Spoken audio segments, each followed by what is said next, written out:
Imagine God gives you a promise, and this promise is something that you've been wanting all your life, and you wait 25 years to receive this promise, and after you get it, you enjoy it a lot. But a little bit after that, God tells you to sacrifice and give up this thing that he promised you. Would you be obedient? Well, this is exactly what happened in the story with Abraham and Isaac. And when Abraham was 75, he was promised that he would receive a son, and it wouldn't be till 100 till he received this son. So you probably can't even imagine how happy he was when he finally received Isaac. But after Isaac grew up a little bit, God called Abraham to go and take his only son, whom he loved so much, and sacrifice him as a burnt offering on one of the mountains. So the next morning, Abraham got up early, saddled up, and brought his 2 servants and Isaac with him. After he arrived at the destination, Abraham told his 2 servants that him and his son will go up there and they'll come right back.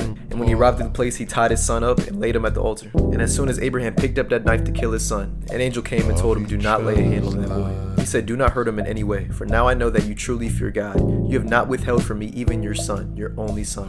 The overall message that I see out of this is extremely beautiful. This promise that Abraham waited ages to receive, and then for him to be obedient when called to sacrifice his son, shows where his true priorities lay. And when we put that perspective on our lives, everything we have on this earth isn't ours. God has provided these things to us and allowed us to steward these things. But if it ever comes time in our lives to give up something so we can be obedient to God, this story is a reminder to do so. Even Abraham's prized possession he would give to God. So in your life, you're never going to have to sacrifice your own son. But regardless, examine your heart and make sure that God is priority over